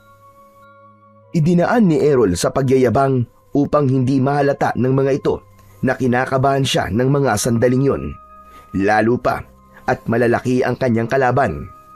Bigla niyang naramdaman ang pag-iinit ng kanyang buong katawan. Saktong pagsugod ng mga ito ang pagtalon niya ng mataas. Hinagupit niya ang kulay itim na asong gubat ng kanyang latigo. Tinamaan ito sa leeg, kaya't bumagsak ito ng pasadsad sa lupa. Habang ang 3 pang kulay itim na asong gubat ay sabay-sabay namang sumugod sa kanyang kinatatayuan. Bigla siyang kumilos ng mabilis. Maging siya ay hindi makapaniwalang naiiwasan niya ang pag-atake ng mga asong gubat. Sinamantala niya ang pagkakataon. Mabilis niyang hinagupit ang mga ito ng kanyang latigo. Tinamaan niya ang 2 asong gubat sa likod at nagulat siya sa biglang paggapang ng sugat nito sa katawan hanggang sa matunaw ito sa lupa na parang nasusunog. Ganon din ang nangyari sa una niyang nakalabang asong gubat hanggang sa isa na lang ang natitira. Ano, ha? Lalaban ka pa ba, asong bangaw? Pagkatapos kong tunawin ng mga kasama mo, bumalik ka na sa kuta nyo at hinahamon ko ang pinuno mo. Hindi ba't ito naman ang gusto niya? Pakisabi sa kanya na nagkamali siya ng pinagtaniman ng mutya dahil ito mismo ang gagamitin ko para mapatay siya. Mahina na ang pinuno mo, kaya kung mahal mo pa ang buhay mo, umalis ka na at magpakalayo-layo. Ipinakita niya ang kanyang galit sa pamamagitan ng paghagupit niya ng latigo sa lupa. Napaatras ang natitirang asong gubat dahil sa takot. Saka ito kumaripas ng takbo papalayo sa kanya, habang bahag ang buntot. Nahabol niya ng tanaw ang papalayong asong gubat at muling sumagi sa isip niya ang ginawa niyang paghahamon sa pinuno ng mga ito.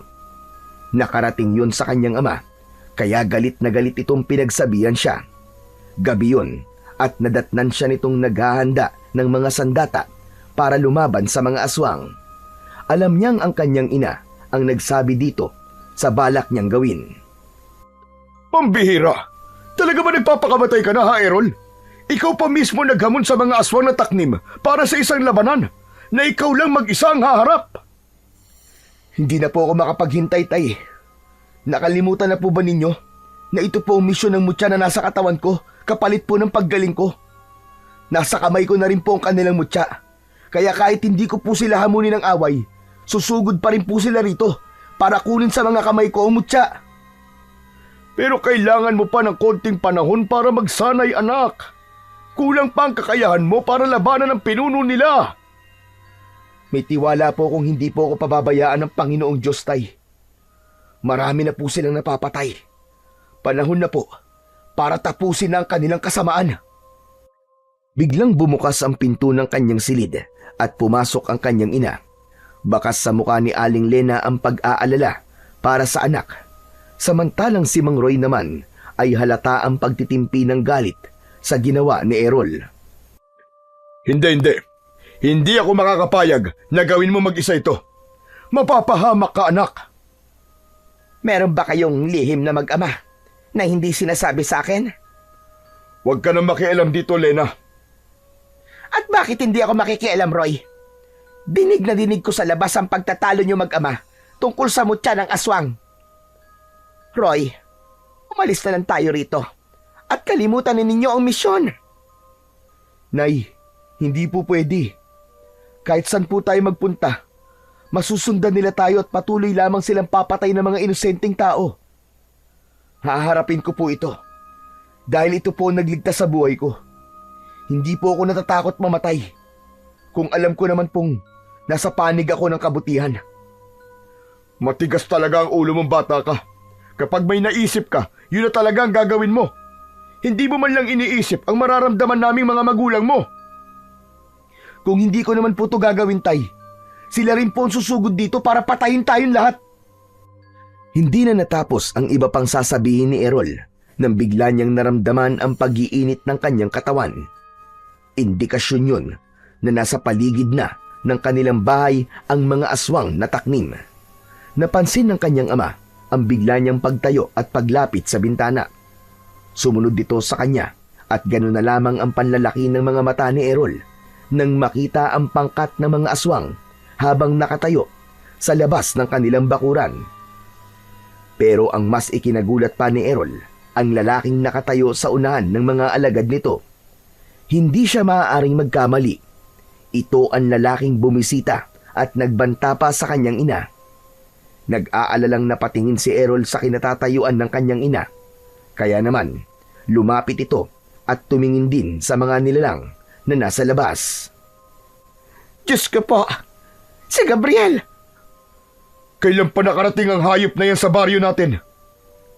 Kung ganun po, Tay, kilala niyo po ang taong yan? Oo, anak. At hindi ko akalaing siya pala ang pinuno ng mga aswang. Ang totoo ay nagpunta siya rito at pinagbantaan niya ako, Roy. Patawarin mo ko kung inilihim ko to sa'yo. Hindi ko alam na siya pala ang pinuno ng mga aswang. Huwag kang mag-alala, Lena. Hindi ko hahayaan na magtagumpay ang hayop na yan. Nasaktan tayo. Kaya pala, ganun na lamang ang galit niya sa akin. Ilabas niyo na ang hambog na batang yan. Pinatay niya ang mga alagad ko. Ngayon naman, hinahamon niya ako. Ako na mismo lumapit sa inyo. Pagmasdan mo, Lena, ang gagawin ko sa pinagmamalaki mong pamilya. Hindi ka magtatagumpay, hayop ka! Pinasahan mo ako ng mutya. Ngayon naman, bawiin niyo sa akin kung kaya mo! Anak, huwag mong gawin ito. Tumakas na tayo. Sa palagay ko, ay tama ang anak mo, Lena.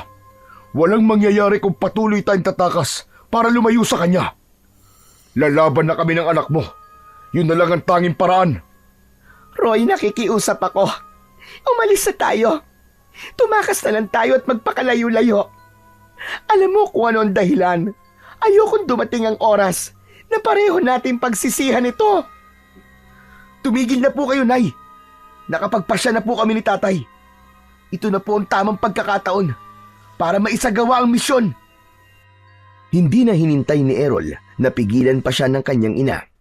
Mabilis siyang lumukso sa bintana at hinarap ang mga nakatayong aswang na taknim. Paglapat ng kanyang paa sa lupa at paglatag niya ng kanyang latigo ay kitang-kita niya kung paanong nagbago ang anyo ni Mang Gabriel. Naging isang ibon ito at agad na lumipad para atakihin sila. Hinagupit niya ito sa ere, subalit bigla siyang bumagsak sa lupa nang atakihin siya ng dalawang kulay puting asong gubat. Akma na sana siyang kakagatin sa katawan nang biglang lumukso ang kanyang ama sa paanan niya at walang pag-aalinlangan na tinaga nito ang mga asong gubat. Tinamaan ang aso sa likod at bumagsak ito. Kaya naman, mabilis na bumangon si Errol at parang walang nangyari na nagawa niyang maakyat ang puno. Pinilit niyang abutin ang lumilipad na ibon na si Mang Gabriel. Mabilis nitong naiiwasan ang mga paghagupit niya ng latigo hanggang sa bumaba ito sa lupa at nagbalik sa anyo ng pagiging tao. Ibalik mo sa akin ang mutya ko! Bakit? Natatakot ka ba na baka kapag nasugatan ka ay hindi mo na kayang pagalingin ang sarili mo? Ibalik mo sa akin ang mutya kung ayaw mong patayin ko sa harapan mo ang ama mo! Anong ginawa sa'yo ng nanay kong masama at kailangan mo siyang pagbantaan?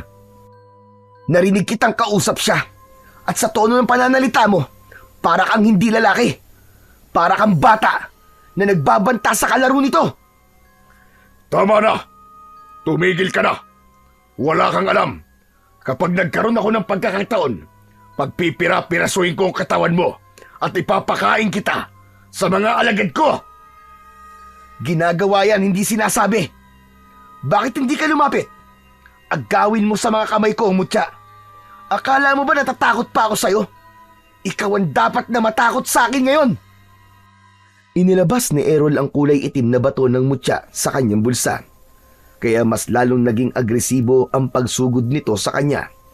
Habang ang kanya namang ina ay panay ang sigaw sa bintana. Takot na takot itong humihingi ng tulong sa mga kapitbahay. Kaya lang, walang gustong makialam. Lahat sila ay takot sa mga aswang. Naramdaman ni Errol ang pagtama ng kamao ni Mang Gabriel sa kanyang muka. Ngunit hindi siya natinag. Sa halip, mataas siyang tumalon at hinagupit niya ng latigo ang ulo nito. Pagbagsak niya sa lupa, ay natumba rin ito sa lupa habang namimilipit sa sakit. Nasugatan ito sa ulo, kaya hindi kagad ito nakabangon. Akma na sanang lalapitan niya ito, pero nakita niya ang kanyang ama na pinagtutulungan ng mga asong gubat. Kaya't lumapit siya sa mga ito at pinaghahagupit niya yon ng kanyang latigo. Bumagsak ang mga kalaban sa lupa. Sa kanya inalalayang tumayo si Mang Roy at dinala sa ligtas na lugar. Ang mga asong gubat ay unti-unting bumalik sa pagiging tao. Nilapitan ni Errol ang isang lalaking may sugat sa dibdib dahil sa tama ng itak ng kanyang ama. Pagmasdan mo kung anong gagawin ko sa mga tauhan mo, Mang Gabriel. Pakinggan mo ang kanilang pagsigaw. Dinukot ng daliri ni Errol ang dating sugat sa dibdib ng aswang, kaya't napasigaw ito sa sobrang sakit, habang nakahiga pa rin ang pinuno ng aswang. Mabilis itong tumayo at sumugod kay Errol. Galit na galit itong lumapit sabay atake gamit ang matutulis nitong mga kuko. Kaya lang, biglang lumiwanag ang buong katawan ni Errol. Epekto yon ng kanyang mutya sa katawan. Nasilaw ito sa liwanag, kaya't napataklob ito ng mga mata. Sinamantala niya ang pagkakataon na yon. Paulit-ulit niya itong inundayan ng suntok sa tiyan hanggang sa muli itong natumba, pasadsad sa lupa. Errol anak, tama na yan. Huwag kayong magpatayan. Bakit niyo po ba ako pinipigilan, Nay? Muntik na po niya akong patayin. Inilipat din niya sa akin ang mutya niya. Tapos sasabihin niyo huwag ko siyang patayin. Ang dapat po sa kanya ay burahin na sa mundo. Malakas lang ang loob mo dahil nasa katawan mo mutya ng ardilya. Babawiin ko yan at papatayin kita sa harapan ng nanay mo. Dala ng takot ay dali-daling bumaba ng hagdan ang kanyang ina at lumapit sa kanilang dalawa. Habang si Mang Roy naman ay nakasandal sa dingding ng bahay nila. Tumutulo ang dugo nito sa lupa habang tinatakluban ng palad ang sugat nito sa dibdib. Dahil sa nakita ay mas lalong bumugso ang galit niya sa dibdib. Nakita niyo po ba ang ginawa niya sa tatay ko, Nay? Umalis na kayo rito! Huwag niyo akong pigilan! Sinamantala ni Mang Gabriel ang pagkakataon at patakbo itong sumugod kay Errol. Nakalitaw ang pangil nito, nakakagatin sana sa leeg ang binatilyo. Subalit malakas na sumigaw si Aling Lena. Wag! Wag, Gabriel! Wag mong saktan ang anak mo! Huminto sa pagtakbo si Mang Gabriel at nakakunot ang noo na napatingin sa muka ni Aling Lena, habang si Errol naman ay nakaawang ang bibig na hinintay ang iba pang sasabihin ng kanyang ina. Nakikiusap ako, Gabriel. Itigil mo na ito. Hindi na ako babalik sa'yo. Hindi ikaw ang mahal ko. Huwag mong saktan ang anak ko. Hindi pa ba sapat sa'yo na sinira mo ang buhay ko? Teka, Lena. Paanong nangyaring anak ko siya? Sumagot ka. Nagbunga ang kahayupan mo sa akin. Nagbunga ang pang-aabuso mo ng gabing yon. At si Roy ang sumalo sa kahihiyan at responsibilidad mo bilang isang ama. Lumayo na ako dahil gusto kong lumayo sa kasamaan mo. Pagkatapos, natuntun mo kami para lang muling guluhin ang buhay ko. Hindi. Hindi totoo yan. Nagsisinungaling ka lang para hindi ko siya paslangin. Pagmasdan mo ang kanyang mga mata, ang kanyang labi. Sinong nakikita mo? Sumagot ka! Hindi ka ba nagtataka na mabilis mong naitanim sa kanyang mutya mo bilang aswang? Dahil kadugo mo siya. Anak mo siya, Gabriel. Sariling dugot laman. Hindi! Hindi, Nay! Hindi ko siya ama! Wala akong dugong aswang! Hindi ka nahahawaan ng pagiging aswang, anak. Dahil likas na sa dugo mo ang pagdaloy ng pagiging aswang mula sa iyong ama. Pero iba ka sa kanya, anak. Dahil lumaki kang mabuting tao, pinalaki ka ng iyong ama na may mabuting puso. Pero siya, sagad sa impyerno ang kasamaan niya. Nagmahal lang ako, Lena. Kaya ko yun nagawa sa'yo. Kaya ako naging masama.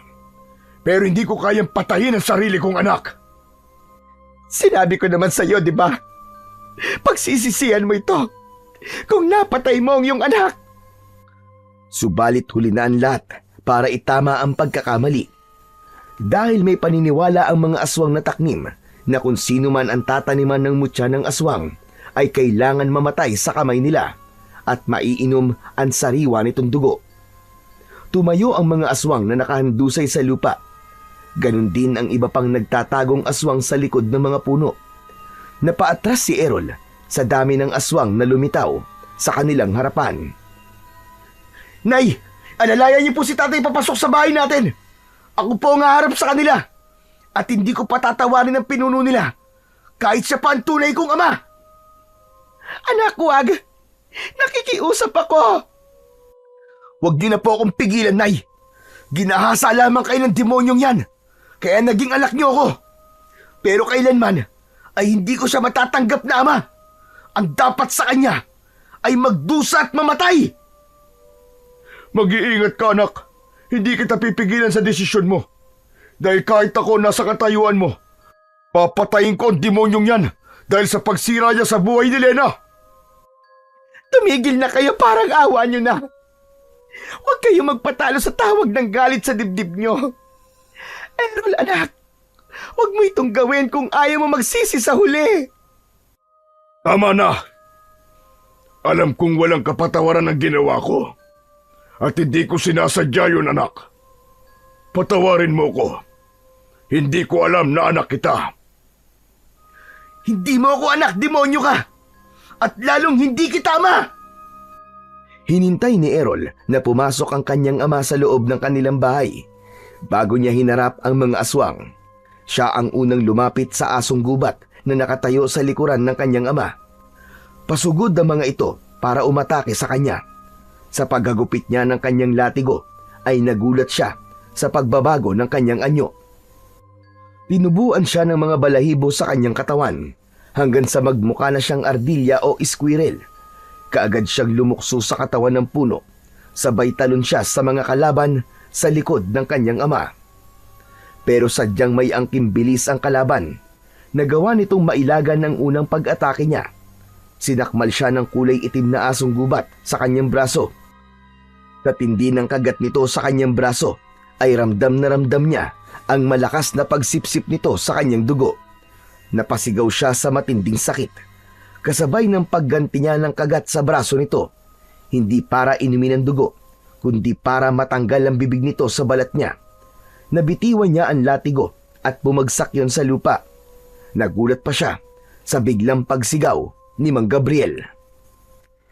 Layuan niyo ang anak ko! Pero imbis na makinig ang mga tauhan nito sa pag-atake sa kanya, ay mas lalo lamang ang mga ito na naging agresibo. Hindi na ito nakikinig sa kanyang ama, kaya naman isa-isang kinagat nito ang sariling tauhan. Iniligtas siya ng kanyang ama. Maya-maya pa ay bumalik ang kanyang ina. May dala itong asin at sinabuyan ang mga asong gubat, kasabay ng pagliwanag ng buong katawan ni Errol. Napaso ang mga aswang sa kanyang liwanag, kasama ang kanyang ama na bumagsak sa lupa. Ang ibang may mga sugat sa katawan ay nagkikikisay na parang hindi kinaya ang epekto ng mutya ng ardilya. Patawarin mo ko, anak. Napakasama kong ama. Hindi ko alam. Anak, alam mong hindi kita magagawang saktan. At pagkatapos, ako pa naging dahilan kung bakit kanila gustong patayin. Walang salitang gustong lumabas sa bibig ni Errol. Dahil hanggang sa mga sandaling yon ay naguguluhan pa rin siya sa bilis ng pangyayari.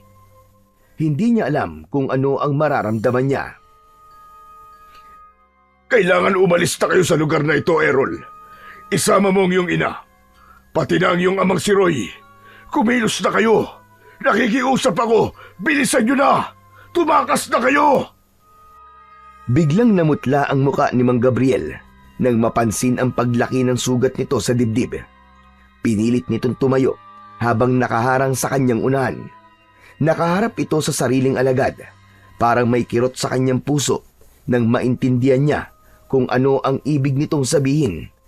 Parang alam niya ang gagawin nito. Bilisan nyo! Marami pa silang paparating para bawiin ang mutya! Patawarin mo ko, anak, sa mga nagawa ko! Sa pagkakataong yun ay biglang tumulo ang kanyang luha mula sa kanyang mga mata. Hindi niya alam na may pagbabago pa pala sa isang uri ng aswang na katulad ng kanyang ama. At kahit hindi ito tumitingin sa kanya, alam niyang pumapatak ang luha nito sa mga mata habang nakatayo at nakatingin sa madilim na bahagi ng kakahuyan. Tay, pwede ko ba kayong mayakap? Natigilan si Mang Gabriel. Mabilis itong humarap sa kanya at iniilang hakbang lang ang mga paa na napayakap sa kanya. Humagulgol ito ng iyak habang nagpapasalamat at humihingi pa rin ng tawad. Mahigpit yun na parang yun na ang huli nilang pagkikita. Nang bumitaw ito sa kanya at akma ng tatalikod, inabot niya rito ang mutya.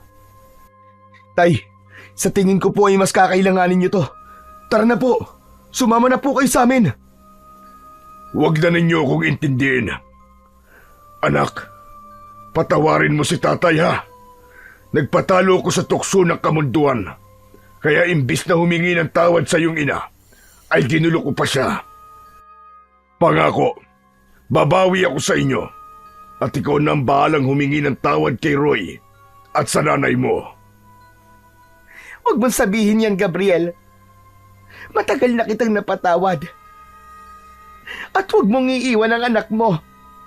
Kailangan ka pa niya. Hindi ka mamamatay. Lena, sa dami na nagawa kong kasalanan, wala nang puwang para sa akin ang mabuhay sa mundong ito. Huwag mong sabihin yan. Sumama ka na sa amin. Mukhang huli na ang lahat para tumakas, Lena. Nandito na mga kauri ko. Sinundan ni Errol ng tingin ng kanyang ama sa likod ni Aling Lena. Isa-isang nagsilabasan mula sa kakahuyan ang mga nilalang na may nakakatakot na itsura. Para itong mga aso na ikinakaskas pa ang kaliwang paa habang nakangising nakatitig sa kanila. Huwag kayong mag-alala. Ako ang harap sa kanila. Nakikiusap ako. Sige na, tumakas na kayo rito. Magsasalita pa sana si Errol para pigilan ng ama, pero sumugod na ito sa mga halimaw na nakatayo sa harapan nila habang paika-ika sa paglalakad. Tay! Bumalik ka! Huwag mo tong gawin! Nakikiusap ako, Tay! Pagkasabi nun ni Errol, ay biglang nagpalit ng anyo si Mang Gabriel bilang isang nakakatakot na aswang. Sabay lingon sa kanyang anak. Anak, Lena, Roy, patawarin niyo ko sa mga nagawa ko sa inyo. Kitang-kita ni Errol kung paanong nakipagpambuno ang ama sa mga halimaw. Nang una ay akala ng mga kalaban ay kakampi pa ito, pero gumawa ng hakbang ang kanyang ama para pigilan ito. Kinagat nito ang sariling alagad. Hindi ko maaaring pabayaan si Tatay, Nay! Pumasok kayo sa loob ng kubo! Samahan niyo po si Tatay! Walang mangyayaring masama sa amin ni Tatay Gabriel! Ngunit paano ka, anak? Ililigtas ko po si Tatay. Kahit na anong mangyari, ama ko pa rin siya kahit pagbali-baliktarin man ang mundo. Ibubuwis niya ang kanyang buhay para sa atin. Sapat na pong patunay yun na totoo ang paghingi niya ng tawad. Patakbong sumugod si Errol papunta sa mga nagkakagulong mga asong gubat. Bawat hagupit niya ng kanyang latigo sa mga ito ay isa-isang bumabagsak ang mga kalaban sa lupa. Habang ang kanyang ama naman ay mahusay rin na nakikipaglaban sa sarili nitong mga alagad. Magkakasunod na paggagupit ng kanyang latigo ang ginawa niya sa mga nilalang na umaatake sa kanila. Lahat ng tamaan ng kanyang sandata ay bumubula ang bibig na parang nalalason at natutunaw na parang nauupos na kandila. Dala ng matinding emosyon ay isa-isang nilalapitan ni Errol ang mga nakabulagtang katawan ng mga halimaw. Pinagsasasaksak pa niya sa katawan gamit ang kanyang matutulis na kuko. Tuluyan na ngang naging isang ganap na aswang si Errol. Nagmistula siyang taong ardilya sa kanyang anyo dahil sa mutya. Bawat pag-atake niya ay tinutulungan siya ng kanyang ama. Sakto naman ang pagdating ni Lolo Manuel. Kasama nito ang kanyang amang si Mang Roy at ang kanyang inang si Aling Lena. Bigla din nilang narinig ang pagsigaw ng mga taong bayan na may mga dalang mga kahoy at ang iba naman ay may dalang mga itak. Sinugod na mga ito ang mga aswang na taknim. Mabuti na lamang at nagawa nilang makabalik sa dati nilang anyo bago pa man makita sila ng taong bayan. Tatay Gabriel, maraming salamat po sa tulong niyo. Ako ang dapat na magpasalamat sa iyo, anak.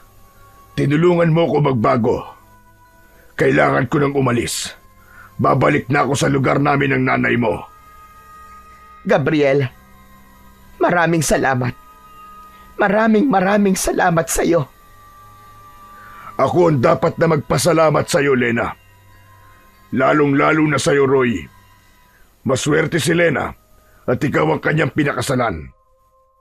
At ikaw naman, Errol, ipagpatuloy mo lang ang pagtulong sa iyo kapwa. Sana'y palagi mong tatandaan na kahit wala ako sa tabi mo, mananatili kang laman ng puso ko. Salamat sa pagtanggap sa akin bilang ama mo. Paalam.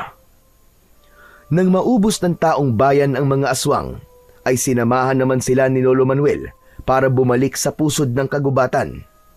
Katulad ng kanilang napagkasunduan, muling ibinalik ni Errol ang mutya ng ardilya. Maaaring walang halos ginampanan ang kanyang mutya sa katawan, pero naging daan yon para lumiwanag ang isip ng kanyang ama. Nakamit nito ang kapatawaran at nagawang itama ang pagkakamaling nagawa sa kanilang mag-ina. Masayang tinanggap ng taong usa ang kanyang mutya. Pagkatapos ay may iniabot ito sa kanya, isang buhay na ardilya o squirrel. Sinabi nitong alagaan niyang mabuti ang ardilya dahil may kakayahan daw itong pumigil sa paglabas ng kanyang tunay na anyo bilang isang aswang. Isa raw yung pabuya sa ginawa niyang pagtupad sa kanyang pangako.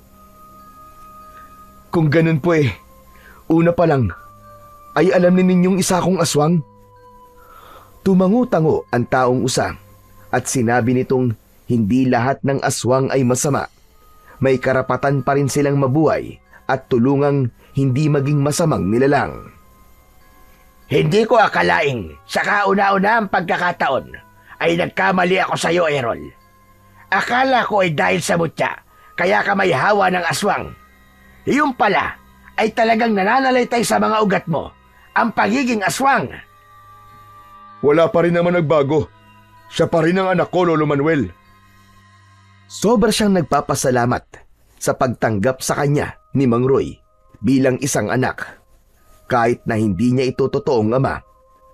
Kahit na kailan ay hindi nito ipinaramdam sa kanya na hindi siya nanggaling dito. Masaya silang naglakad pabalik sa kanilang tahanan. Magmula ng gabing yon ay kumalat ang balita tungkol sa mga aswang na taknim. Naging sikat si Errol bilang isang binatilyong nakakuha ng mutya ng ardilya na lumaban sa mga aswang. Ngunit hanggang sa kasalukuyan ay itinatago pa rin ni Errol sa mga kababaryo niya ang kanyang pagiging aswang. Pero ganun pa man, ginagamit niya ang pagiging aswang sa pagtulong sa kanyang kapwa, laban naman sa mga masasamang tao o sa mga aswang na manggugulo sa kanilang baryo. 2 beses sa isang buwan na dinadalaw siya ng kanyang ama at naging maganda naman ang pakikitungo nila rito. Lalo pa at tuluyan na nga itong nagbago. Patunay lamang ito na kahit gaano pa kasama ang isang tao ay may pagkakataon pa rin na magbago. Kahit na ang isang aswang.